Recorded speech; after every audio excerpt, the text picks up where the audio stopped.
বাগেরহাটের ফকিরহাটে বাড়ছে মাছের ঘেরের আইলে অসময়ের তরমুজ চাষ।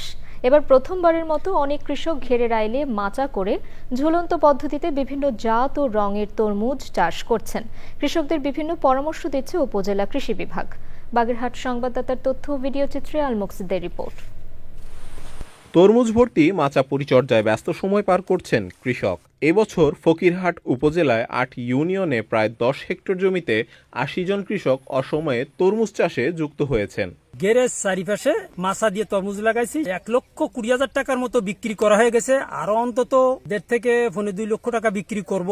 ৬০,০০০ টাকার মতো আমার টোটাল খরচ। কোনো বীজ সার লাগে না, বিষ লাগে না, লাগে না, এইভাবে দিয়ে আমার তরমুজ গাছটা সুন্দরভাবে হয়ে গেছে। তরমুজ খুব ভালো ফলন হয়েছে। আমি অনেক লাভবান হওয়ার আশায় আছি। কৃষকদের প্রয়োজনীয় বীজ, সার ও কারিগরি পরামর্শ দিচ্ছে উপজেলা কৃষি অফিস। অক্সিজন তরমুজের ৪টি জাত সম্প্রসারণ করেছি। একটি হচ্ছে বাইরে হলুদ ভিতরে লাল, যেটি হচ্ছে তৃপ্তি জাত, এবং আরো আছে বিগ ফ্যামিলি, ছক্কা এবং মার্সেলো জাত। প্রায় ৮০ জন কৃষক এই অক্সিজন তরমুজ যারা মাঠ পর্যায়ে কাজ করছে তাদেরকে নিয়ে মূলত আমরা শুরু করেছি। এটি ৮০ জনের পরে পরবর্তীতে এটি আশা করা যাচ্ছে আগামী বছর এটি আরো দ্বিগুণ হবে। তরমুজের ভরা মাচা আর কৃষকদের মুখে হাসি জানান দিচ্ছে এই চাষের সাফল্যের গল্প।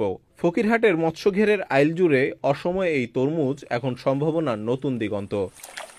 আল মুকসিদ, চ্যানেল আই।